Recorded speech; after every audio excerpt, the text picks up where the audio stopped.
सरकार ने एक फ़ैसला किया, स्कूलों में एडमिशन्स का सीज़न है, तमाम पेरेंट्स भी परेशान थे और एक परेशानी तो आपने हल कर दी। चलिए, मजबूरी में जो किताबें स्कूल से ही लेनी पड़ती थी और जो दुकान अलॉट होती थी वहीं से ही लेनी पड़ती थी, उसको सॉल्यूशन आप लोगों ने कर दिया।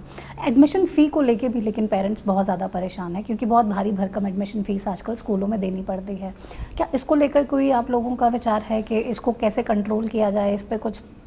देखिए, समय समय पर शिक्षा विभाग इस पर अपने लोगों की मांग के हिसाब से संज्ञान लेता है। मैं कहूँगा कि स्कूलों की भी बहुत क्लासेज हो गई हैं देश में अब। मतलब ट्रेन के डिब्बों से भी ज़्यादा क्लासेज स्कूल की हैं। बहुत हायर फीस है, बहुत हायर लेवल के स्कूल से लेकर बहुत फ्री एजुकेशन तक के सरकारी स्कूल देश में हैं। और हर लेवल की अपनी एक अपेक्षा रहती है कि और अच्छे लेवल पर माँ बाप की स्वाभाविक अपेक्षा भी है कि अपनी पेइंग कैपेसिटी से ज़्यादा जाकर भी अपने बच्चों को पढ़ाना चाहते हैं। लेकिन बात वही है इसमें भी कि जब आप बहुत अच्छी अकोमोडेशंस, बहुत अच्छी फैसिलिटीज़ लेना चाहते हो तो उसके खर्चे भी उसी लेवल के आते हैं। तो हम तो गांव के स्कूल में पढ़ते थे, वो जो कहते थे ना, तख्ती तुड़ा के आते थे, स्लेट फुड़ा के आते थे। तो लेकिन आज के स्कूल की तो एयर कंडीशन बसें हैं, एयर कंडीशन क्लासेज हैं और वो लेवल ही अलग है बिल्कुल। उस लेवल को तो हम अपने स्कूल से किसी भी तरह से उसको मैच नहीं कर सकते। तो इसलिए ये अलग अलग लेवल की समस्याएं हैं निश्चित रूप से, और जिस लेवल की जैसी पेइंग कैपेसिटी है उस लेवल के स्कूल में जा रहा है। फिर भी जब पेरेंट्स की बात आती है तो शिक्षा विभाग संज्ञान लेते हुए संतुलन बनाने का प्रयास करता है। तो जिसमें संगठन कोई भूमिका निभाता है, क्योंकि तमाम लोग तो आपसे भी ये परेशानी। संगठन इसी बात के लिए है कि जो भी जनता में से कुछ मुद्दे आते हैं वो सरकार तक पहुँचना और सरकार उस पर काम करे, इसके लिए सरकार के सामने उन विषयों को रखना, आग्रह करना और उनको निपटवाते आगे बढ़ाना। संगठन, सरकार ने जो अच्छे काम किए वो नीचे तक पहुंचाना, नोट इवन पहुंचाना, प्रचार करना, लोगों की कैपेसिटी बिल्डिंग करना कि लोग उन चीज़ों का लाभ ले सकें।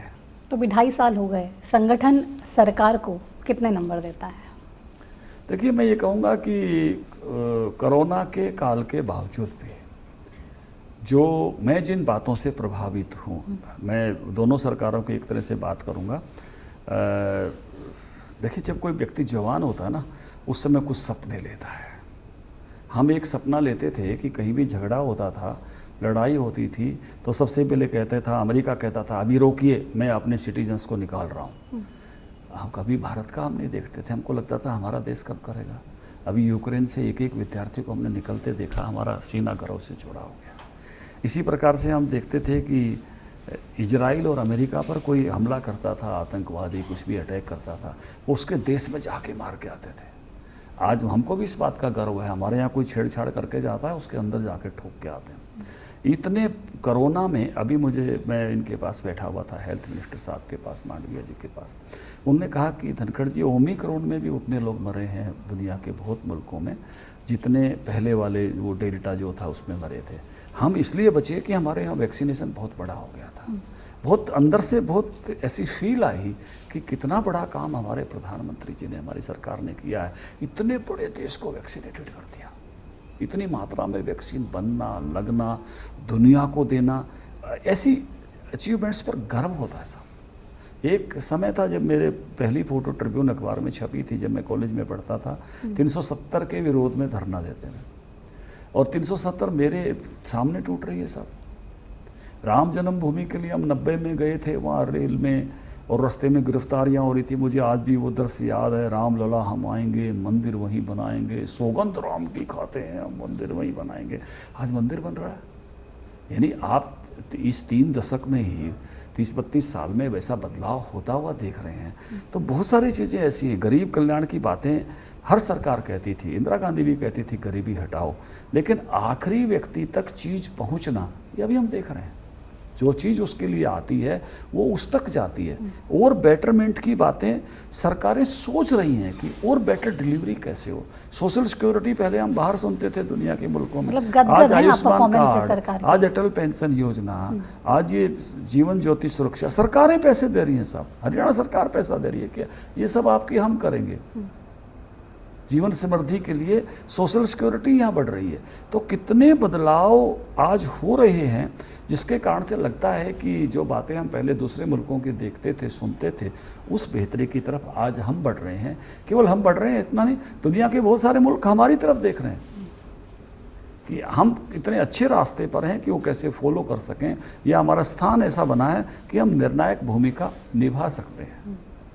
तो बहुत बेहतरी की तरफ है। आप अंतिम व्यक्ति पर खड़े व्यक्ति की आमदनी बढ़ाएंगे, सरकार इतने लोगों को चिन्हित करती है, उनको लोन कराती है, उनकी प्लानिंग कराती है, नॉट इवन लोन कराती है कि भैया आप भैंस ले लो, आप गैया ले लो, आप ब्यूटी पार्लर खोल लो बहन, आप जो है ये इलेक्ट्रिक वाली जो है ऑटो रिक्शा चला लो, आप टैक्सी ले लो, आपकी आमदनी बढ़ेगी। तो स्किल डेवलपमेंट की कोर्सेज से बहुत फायदा है। बड़ी बड़ी बात है जी, छोटी बात नहीं है। इसको हम अपने सामने होता हुआ, मुख्यमंत्री जी कल मेरे साथ सभा में थे 6 अप्रैल को, वहाँ उनको वो लोन के कागज़ पकड़ा रहे थे, ये आपके लिए पूछ रहे थे आपको कौन सी बात के लिए मिला है। और एक एक बहन या एक एक साधारण आदमी बता रहा था, बहन कह रही थी एक मुझे ब्यूटी पार्लर चलाना है जी इसलिए मिला है, मुझे भैंस खरीदनी है इसलिए मिला है, मुझे रिक्शा चलाना है इसलिए मिला है।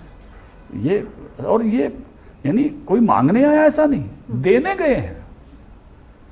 मांगने आना अलग बात है, व्यक्ति अपने लिए प्रयास करता है वो अलग बात है, उसको उसके घर पर देने गए हैं कि आ भाई ले ले, ये बदलाव है। तो संगठन के तौर पे आप सरकार को पूरे फुल मार्क्स दे रहे हैं? बिल्कुल। देखिए मैं एक बात कहता हूँ, तो मनोहर लाल जी और एक बार सुनिए आप, देखिए पूरे मार्क्स कभी नहीं होते, हमेशा और बेहतरी की ओर चलना ये जीवन का लक्ष्य है। कहीं आपने परफेक्शन मान लिया तो आप आगे कैसे जाओगे? अभी तो यात्रा शुरू हुई है, और आगे जाना है, और आगे जाना है। इसलिए कभी भी सेटिस्फेक्शन नहीं आनी चाहिए, मैं इसके पक्ष में नहीं हूँ। आपने जो किया है यहाँ तक है, अभी और पड़ाव हैं, अभी और मंजिल है, और आगे बढ़ना है, लोक कल्याण के और अच्छे अच्छे काम करने, कहीं रुकना थोड़ी है। लेकिन कांग्रेसी तो कहते हैं कि 0 नंबर ही दे सकते हैं, नेगेटिव मार्किंग होती तो वो भी दे देते बीजेपी। वो कैसे देंगे बेचारे? वो पहले उनको कहो कि भाई यूपी में नंबर दो आप प्रियंका जी को, उत्तराखंड के नंबर दो कांग्रेस अध्यक्षा को, आप गोवा के नंबर दो, वहाँ के कैसे नंबर देंगे एक बार उनको पूछो आप। पंजाब के नंबर दो आप, सिद्धू और चन्नी की लड़ाई को कैसे नंबर देंगे? अब उनकी मार्किंग विचारों की कैसी हो रही होगी आप सोचो तो जरा, पूछो उनको। तो हरियाणा में भी जो लड़ाई है